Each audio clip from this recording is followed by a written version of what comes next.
Fala, rapaziada do canal, tudo bem? Então, hoje, se tu for vascaíno, eu sei que não, né? Hoje vai ser um jogo que eu vou tentar ignorar um pouquinho o jogo, a parte técnica do jogo, né, melhor dizendo, e falar mais sobre o que aconteceu. Questionar aqui, abrir questionamentos. Que eu tô ouvindo um barulho aqui atrás, desculpa aí pessoal, tô olhando da hora. Mas enfim, hoje o jogo foi 3-0 pro Corinthians, né, a gente já sabe. Eu estou gravando isso daqui, o jogo acabou faz 20 minutos, eu tava meio que em estado de choque, né, estresse pós-traumático. E, bom, indo então a escalação, né, que acho que essa daqui foi a grande surpresa do jogo, e eu ouso dizer talvez o grande motivo da vitória do Corinthians, tá? A gente escalou o time inteiro reserva, com exceção do lateral esquerdo, Lucas Piton, do goleiro, Léo Jardim, e do zagueiro João Vitor. Todo mundo do time do Vasco hoje foi reserva.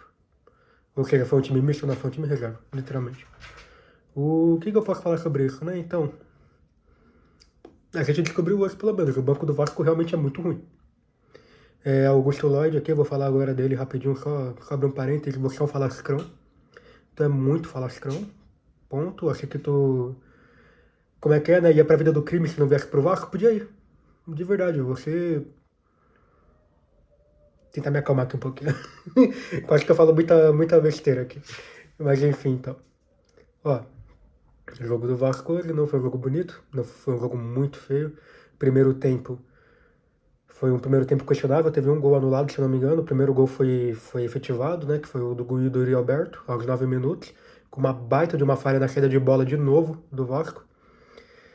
Eu acabei pulando a escalação inteira, né? Foi um 4-2-3-1, 4-2-1-3, na verdade, que é lateral esquerdo Lucas Piton, aí veio o Lucas Freitas, jogou o Carioca inteiro, né? Mas a gente sabe que o titular é o Maurício Lemos, realmente pra vaga. E aí João Vitor, que hoje fez um jogo bem abaixo. Hoje ele pareceu corintiano hoje, de verdade. Ele pareceu que tava no Corinthians ainda, mas tudo bem, né? Uma atuação ruim eu acho que ainda não é o suficiente. O Lucas Vitor ia falar. O João Vitor pra mim é um zagueiro bom ainda. Aí o Pumita, na lateral direita, que a gente tem um baita lateral titular direito. Um baita que é o Paulo Henrique. Hoje entrou o Pumita. Eu juro, eu não entendi essa escalação porque, até pegando meio que essa neurose, assim, que a lateral esquerda tava com o Lucas Piton. No jogo, se for considerar, né, que a gente jogou com reservas hoje por causa que tá tendo muito jogo, tudo que tá certo realmente. O Lucas Piton não mereceu descanso, mas o Paulo Henrique mereceu. Tipo, a condição física dos dois é muito diferente, o Paulo Henrique é muito pior, não sei. Ficou o Fábio Carelli aí, se resolva com o time, é nóis, obrigado. Aí, meio de campo, veio o Matheus Cocão. Matheus Cocão, sendo bem honesto, ele veio do Náutico, tudo. O Matheus Cocão, ele é um jogador que ano passado ele jogou bem. Eu vou dizer que realmente ele foi um cara que jogou... Não vou falar bem, vou falar acima do esperado. Ele realmente, como um reserva, um cara que contracenou bastante com o Hugo Moura. E quando eles dois contracenaram juntos, realmente fizeram jogos bons. Ele começou muito bem, ao decorrer da temporada ele foi decaindo assim tudo, mas não foi nada comprometedor.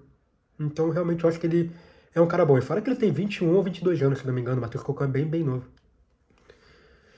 Aí, Jair. Jair aqui, eu tenho minhas críticas, Jair, nesse jogo. Mas eu acho que o elenco do Vasco inteiro da parte dele pra baixo, né, do meio de campo pra baixo, foi pior que ele. Então, pra mim, Jair tudo bem. Camisa 8, Jair, eu adoro ele também. Agora, indo pra frente, né, que Payet. Payet não jogou mais esse jogo também, vou falar isso antes, né? Tava meio sumido, mas quando ele pegou na bola, realmente dá pra ver que ele tava parecendo um refém. Eu me senti em 2023 de novo, que ó, Payet, um baita cara, um jogador bom, tudo. Olhava pra trás, Robson Bambu, olhava pra frente, Pedro Raul e assim, sabe? Então não foi uma retrospectiva legal, não foi um déjà vu legal, porque 2023 foi um ano horrível pra gente. Já tivemos piores, mas 2023 foi horrível. Aí, Tietê, como ponta direita, não entendi. Eu até vou perguntar para alguns amigos são paulinos depois, tudo, se realmente isso acontecia também antes. Porque no Botafogo, se eu não me engano, não aconteceu o Tite de ponta direita, mas eu não vi todo o jogo do Botafogo no passado, né? Então, também não vou saber dizer, até porque ele era reserva, né? Então. Aí no ataque, Ryan. O Ryan, a melhor posição dele nos últimos jogos tem sido realmente como um ponta atacante. Um ponta atacante, um atacante que costuma migrar para cada lado. Não sei a definição disso, Dani. Só tô pensando aqui no eFootball, no Football Manager, melhor dizendo. E aí na ponta esquerda foi o Lloyd. Augusto Lloyd, tudo, camisa 45. Sendo bem honesto, eu não quero falar sobre ele. Não quero. Eu não botava expectativa nele. Desde o jogo, do primeiro vídeo aqui do Fala Vasco que eu falei que, pô, não conheço Augusto Lloyd, ele tá pegando um carinho com a torcida do Vasco porque ele falou bastante coisa, e jogador midiático, que fala pra caralho, todo mundo gosta, né? Então, dane-se. Mas, pô, da hora, hein, mano? Tu é um falastrão, hein? Porra. Eu tô um pouco exaltado mesmo, tá? Eu já adianto isso aqui. E agora indo pro jogo. Aos 9 minutos tem gol do Roberto e aos 27 tem um gol do Memphis. Ambos erros de uma saída de bola do Vasco. No segundo tempo, quando a gente olhou pra escalação, olhou pro jogo, a gente pensou, não, tudo bem então, agora realmente vai vir o Carille, alguém vai chegar no Carille e dar um tapa na cara dele e falar, ó, agora vai entrar o Lucas Verratti, nosso Pablo Verratti e não sei, o Nuno Moreira, o Adson deveria ter sido titular. Eu não sei quantas minutagens ele tem disponível, né? O quanto que porque ele voltou agora de lesão. Mas, pô, não colocar o Adson no primeiro tempo nesse jogo pra mim foi um pecado. Foi falar que a gente não queria ganhar esse jogo. Não porque o Adson é um deus, que o Adson ia carregar em campo. Não. Mas, pô, entre ele, o Augusto Lloyd, meu, o nosso ataque não tinha velocidade. A velocidade era o Ryan, que o Ryan, ele tava como 9.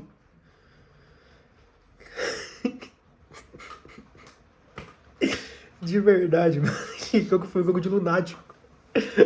O Corinthians teve dois ou três gols anulados, nem lembro agora, no segundo tempo. Que eu falei, eu tô sem anotação aqui, tá? Tô falando realmente na mente.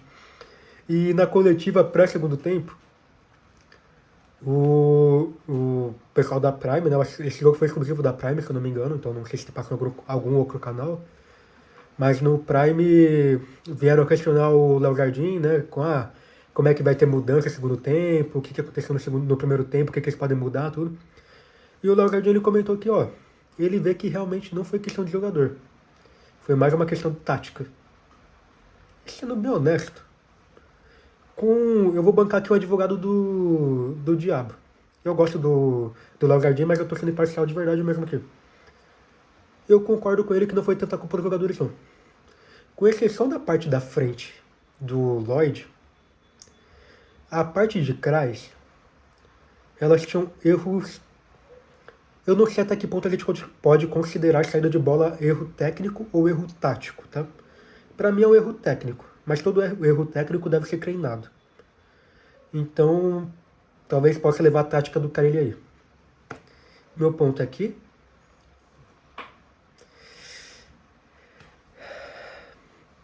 Foi um jogo ridículo.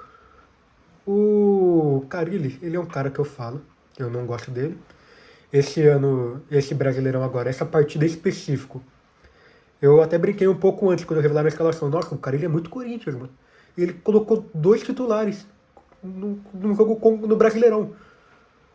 O foco nosso é a Sul-Americana, né? A gente quer ganhar a Sula de novo. A gente não quer ganhar a partida do Brasileirão, estamos tranquilo. O Brasileirão a gente sabe que a gente vai ficar independente do que acontecer esse ano, né? Nosso time é top 6, top 8, igual o Pedrinho falou. E eu vou ser honesto, tecnicamente não discordo tanto dele não, mas aí foda-se, aí já é outro papo. Com o Fábio Carille eu discordo. Muito. Bom, a gente tomou 3 gols. O João Vitor esqueceu o que é a bola. Eu de verdade, eu acho que ele olhou pra Neoquímica e ele pensou, nossa, cheirinho de 2020, 2021, eu sou corintiano. De verdade, ele marcou gol contra. O terceiro gol do Corinthians é um gol contra do João Vitor. Tudo bem que, pô, ele começou a cair antes, tudo, mas... que nem o Avante Menino Palestra, que gosta de falar, né, do canal, é o roteiro. O João Vitor jogando muito mal, parece dando bola pros corintianos, tudo. Vai lá pra cabeça, gol contra dele. O Vasco é tão da hora que o Vasco ele não mete a lei do ex no time do ex, né? Ele mete a lei do ex no time do próprio. A gente é traído. A gente é corno. O Vasco, não sei. De verdade. É jogão. Jogão, tudo. Ressuscitamos o cadáver de novo, né? O Memphis voltou a marcar, o Corinthians ganhou no Brasileirão. Esse era um jogo perfeito pro Vasco, de verdade. No segundo tempo, quando entra Nuno Moreira, Verratti, Adson, Alex Teixeira errou um gol na cara, mas, sendo bem honesto, eu acho que não tinha muito o que ele fazer naquela situação mesmo. Então não vou culpar ele aqui. E eu não lembro se entrou 4 ou entrou 5. Eu lembro desses 4 agora, mas enfim, se o quinto entrou, eu não lembro de uma participação relevante, pelo menos. O Corinthians, eu. Eu, como alguém que. Eu vejo jogos do Vasco. Pronto, eu vejo jogos do Vasco. Eu gosto de ver os jogos de futebol, às vezes. Eu vejo jogo que eu tô fazendo nada, eu vejo um jogo, sei lá, do Botafogo, um jogo do Corinthians, um jogo do Palmeiras, do Santos, que eu vi pra caramba também. Eu gosto, de verdade. O Corinthians, na Sul-Americana, eu não cheguei. Eu cheguei a ver o primeiro gol só, que não lembro de quem que foi do Huracan. Que o jogo acabou 2-1 pro Huracan, mas teve um gol, aí depois o Raniel empatou, que eu lembro que eu tava assistindo isso num bar. Por isso que o do Vasco saiu até depois, né? E. E aí não lembro quem do Huracan marcou depois, mas enfim, aí o Huracan voltou a ganhar. O grande problema do Corinthians, todo mundo fala que vê os jogos dele, é bola na área. Bola na área, cabeçada na área, melhor dizendo. Cabeçada na área, agora que tá com o Donelli, isso é um grande perigo pro Corinthians. Todo mundo que olhava o pré-jogo falava, tá, Piton, Verratti, gol.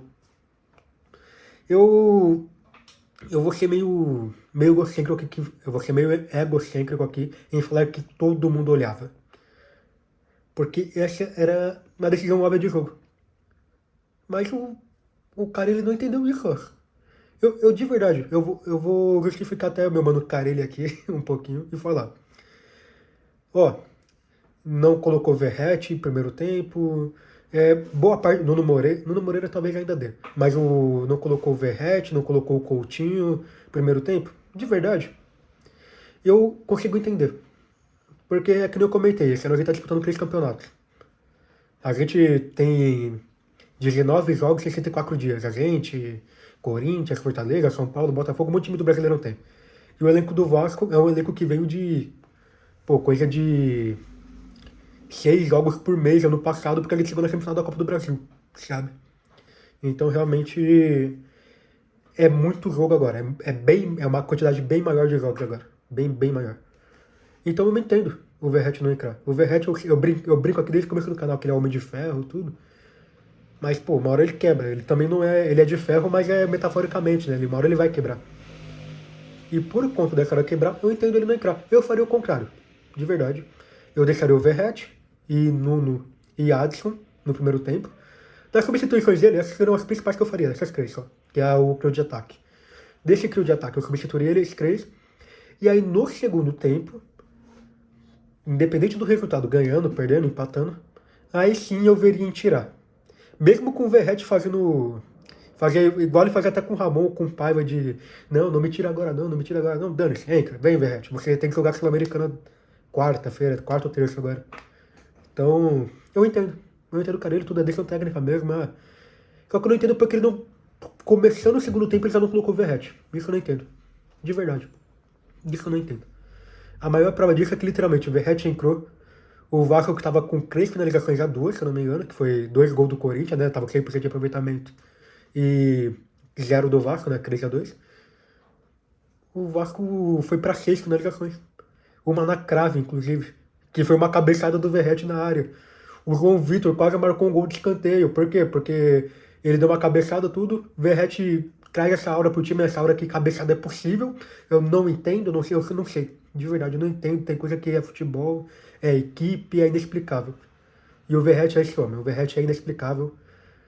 O Verratti, ele é o capitão do time do Vasco. Ponto. Ele está em campo, o Vasco cresce muito. Esse muito é o suficiente para ganhar tudo esse ano, 6 competições? Não, nem ferrando. Mas ele faz isso acontecer. Ele consegue brilhar, ele tá estrela, ele com 39 anos, estrela. Mas é isso, pessoal. De verdade, eu não tenho muito mais o que comentar. Que nem eu falei, esse daqui foi mais um extravaso meu do que um vídeo sobre o jogo em si. Carilli, de verdade, eu espero que você queime minha língua. Eu falo isso todo vídeo aqui do canal. Literalmente todos os vídeos estão falando isso. Você demonstrou evolução. Eu acho que você pode, sim, fazer o Vasco subir de nível. Só que tem uns erros muito básicos. Eu entendo que o tempo de treino dessa semana inteira foi curto. Se houve mais de um ou 2 dias de treino, de verdade. Eu acho que eu teve um dia de treino na semana inteira. Mas essa saída de bola não dá. E essa saída de bola não é coisa do Vasco, é do elenco do Vasco que você pegou. Não, pô, isso daqui tá desde o Cariocão e antes disso tava no Santos. Eu posso falar, tava no Santos esse problema de saída de bola também. O cara, ele sempre foi mal, ele sempre foi mal, né? Ano passado ele era muito mal em duas coisas no Santos. Cabeçada na área, o Santos tomava quase toda a cabeçada na área, e saída de bola. Esse ano é aquilo, né? Coincidência. O cara ele veio e o Vasco tá passando pela mesma coisa. Uma coincidência. Mas é isso, então, pessoal, de verdade, muito obrigado por ter aguentado assistir até aqui. Eu não aguentaria, de verdade, eu estaria bravo agora. Desculpa pelos palavrões, lembre de comentar. Eu tenho que lembrar de falar isso no começo do vídeo. Lembre-se de dar like, comentar aqui, falar o que vocês acharam. Se for corintiano, pode ir à vontade, tá certo mesmo, tabu, estamos 13 anos sem ganhar na casa de vocês, se não me engano, 13 ou 18. Eu acho que é 18, porque se não me engano, a última vez que a gente ganhou foi quando o Corinthians caiu pra Série B. Seria daí, então 2008, né? Então a gente ganhou em 2007, né? Antes deles caírem, melhor dizendo. E é isso, de verdade. Tem um amigo meu corintiano que falou, pô, o Vasco não dá medo. Esse era um jogo pro Carille mostrar que não, pô. O Vasco não dá medo? Tá bom, agora é o Vasco do Carille. Mas não, né? A gente ficou com o time em reserva no Brasileirão. O foco é a Sula. É isso, pessoal. Obrigado aqui. Quanto mais eu falar, mais eu vou prolongar. Então, muito obrigado por verem. Até.